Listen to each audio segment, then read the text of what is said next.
Hi, this is Jeff Wexler from the Board of Public Works. Today I will be discussing Article 15, the Department of Public Works Sewer Enterprise Fund for the fiscal year 2021 as part of our 2020 annual town meeting.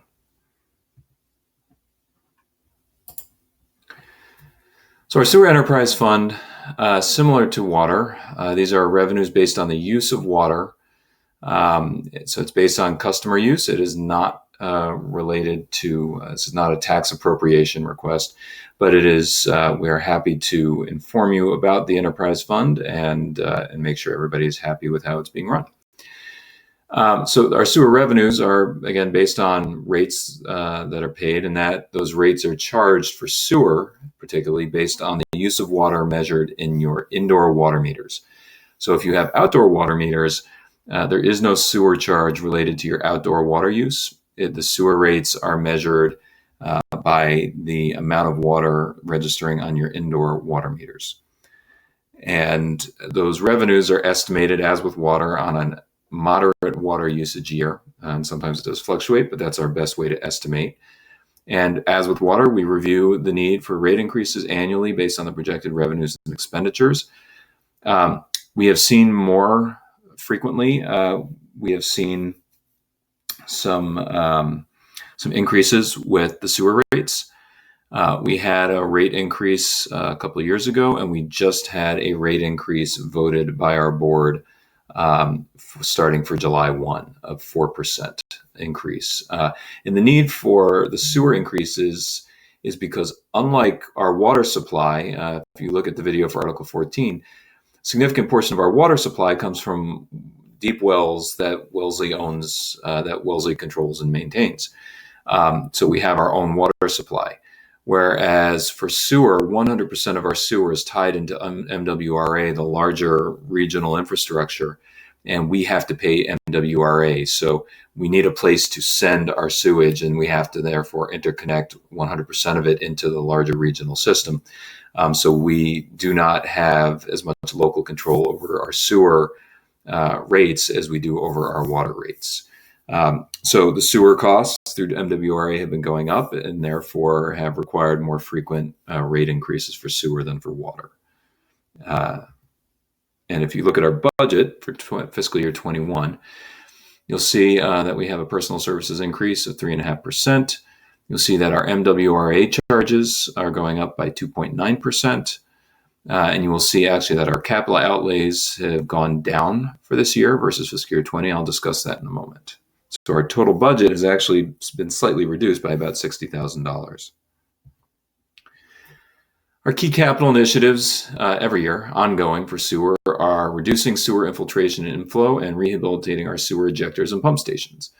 So we have 135 miles of sewer lines, and many sections of that are 70 or more years old. So every year we test and seal 5 to 10 miles of that on a rotating schedule. So there are obviously costs associated with that. And then rehabilitation of our sewer ejectors and pump stations.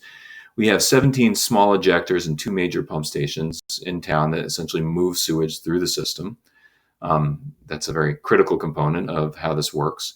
And many of these stations are actually already, through proper and good maintenance, are exceeding their 40-year life expectancy.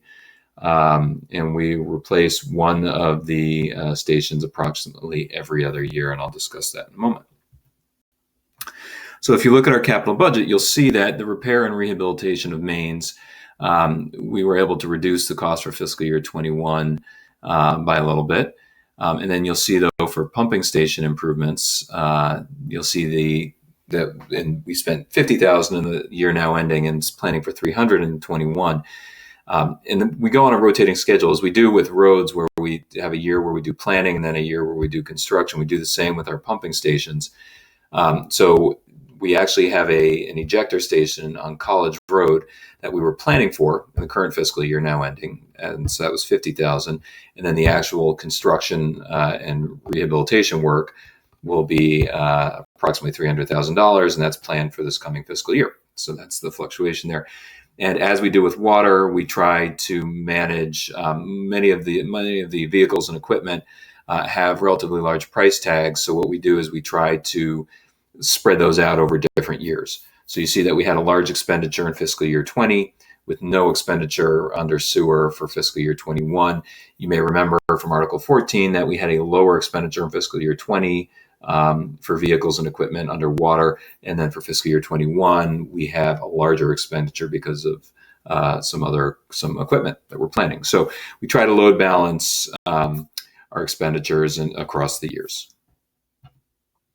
So as mentioned under water in Article 14, based on our January 2020 rates for residential indoor use of water, the average resident uses 10 CCF, or and a CCF is about 750 gallons. They use about 10 CCFs per month or 120 per year.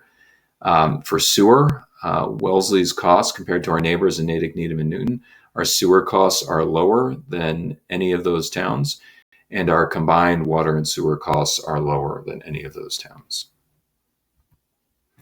So thank you for listening. If you have any questions, please email us at dpw@wellesleyma.gov.